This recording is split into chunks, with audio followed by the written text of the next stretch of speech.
Bonjour, je vais vous faire une lecture d'un livre que j'aime beaucoup. Le titre c'est « Vous ne détestez pas le lundi, vous détestez la domination au travail ». L'auteur est Nicolas Framont, l'édition « Les liens qui libèrent ». Je vais vous lire un passage « Se libérer au travail, un mode d'emploi » de la page 225 à la page 227. C'est vraiment un passage que j'aime beaucoup. La confiance en soi est un thème phare du développement personnel. On ne compte plus les livres consacrés à ce phénomène sous un angle purement individualiste. Dans un article consacré à l'injonction à se faire confiance, mon ami Maxime Devar, infirmier psychiatre, constate que la confiance en soi du développement personnel est décontextualisée. Or, en 2019 paraissait une étude de chercheurs de l'Université de Virginie, États-Unis, et publiée dans le Journal of Personality and Social Psychology. Menée sur un échantillon de 150 000 personnes aux États-Unis et au Mexique, l'étude suggère que les différences de classe sociale ont des effets puissants sur le sentiment de confiance en soi des individus. Après différentes données récoltées auprès des cobayes, revenus financiers, niveau d'instruction, position sociale, ceux-ci se sont vus proposer un test cognitif, une simulation d'entretien d'embauche et une auto-évaluation de leur niveau de compétence sur une échelle de 1 à 100. Il apparaît que, comparativement aux individus de classe sociale modeste, les individus de classe sociale aisée sont plus confiants. C'est un extrait de Pourquoi il faut arrêter de dire « Fais-toi confiance », Frustration Magazine, 12 février 2024.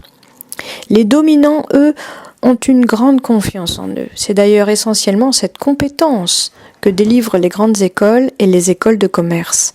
Ce qui me frappe quand je rencontre, dans le cadre de mes expertises, des PDG et des cadres supérieurs, c'est qu'ils ne doutent de rien.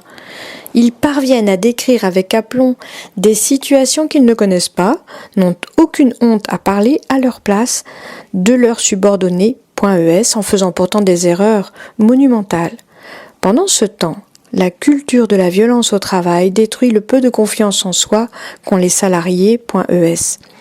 Le harcèlement moral, pour ne prendre que cet exemple clinique, a des effets avérés sur l'estime de soi. Moins le rapport de force est grand, plus la violence au travail s'exerce. Plus cette violence s'exerce, moins les travailleurs et travailleuses ont confiance en elles, et moins elles sont en mesure d'exercer un rapport de force. Comment briser ce cercle vicieux ? J'ai récemment fait une expérience très instructive liée à la confiance en soi.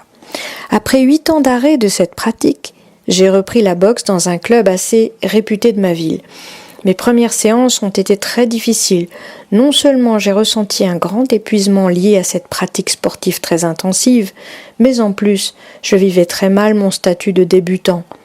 Psychologiquement, je me sentais très atteint par mes difficultés à retrouver un niveau correct et très diminué vis-à-vis du reste du groupe. Avec le recul, je me suis rendu compte que j'avais totalement surestimé leur niveau. Il y avait d'autres débutants, .es, comme moi, mais je ne les voyais pas.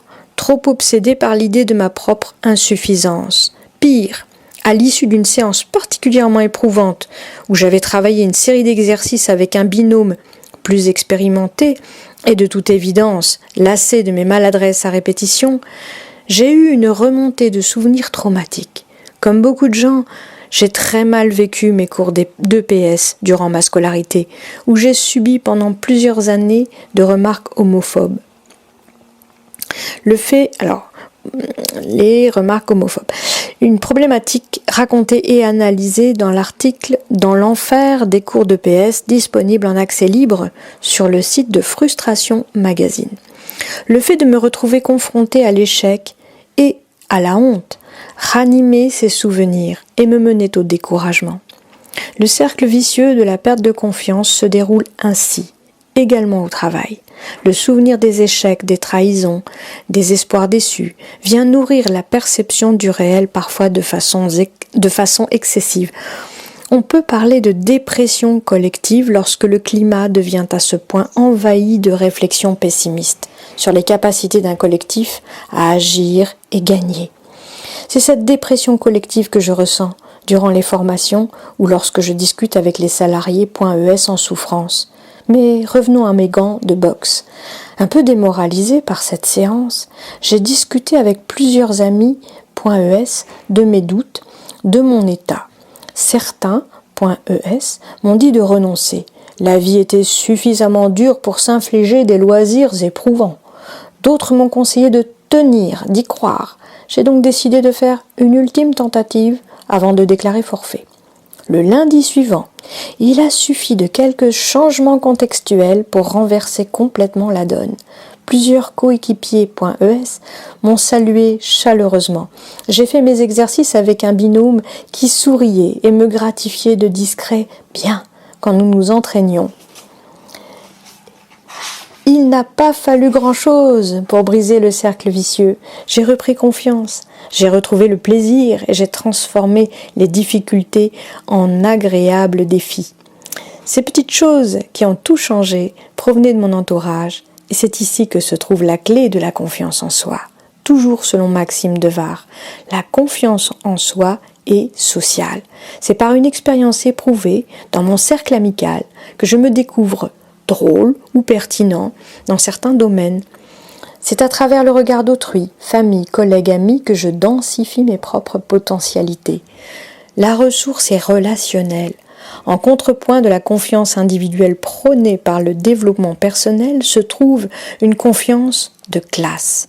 Celle-ci se développe dans les espaces du lien social, le collectif, un groupe de collègues solidaires, des amis que l'on a plaisir à retrouver pour s'encourager mutuellement à l'occasion d'un entraînement sportif ou de quelque événement ponctuel ou quotidien à la terrasse d'un café ou sur un rond-point.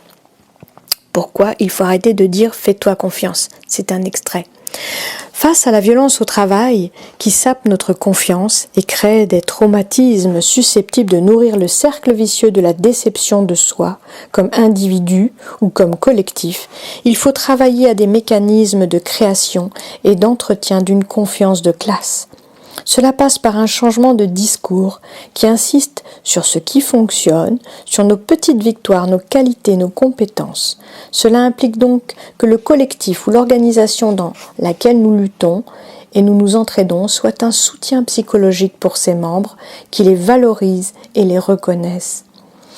L'ex-députée insoumise Rachel Keke, ou Keke, je ne sais pas comment ça se prononce, a mis en œuvre ce genre de dynamique.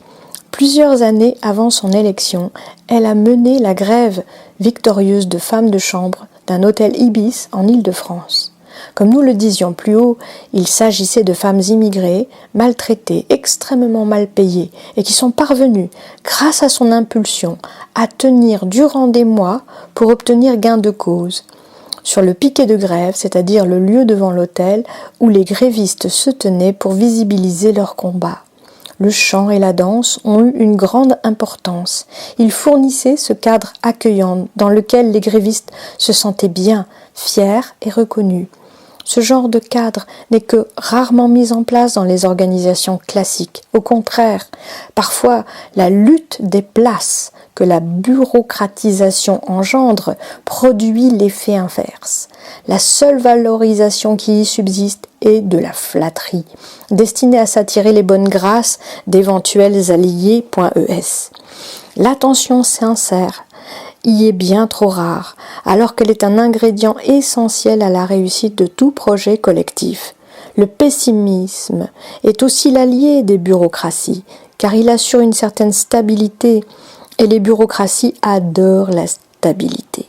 La confiance collective, le sentiment d'être fort, de pouvoir déplacer des montagnes, crée un contexte bien plus instable pour les pouvoirs établis. Si l'unique but d'une organisation d'entraide au travail est d'améliorer les choses et de soutenir ses membres, la promotion de la confiance collective est possible.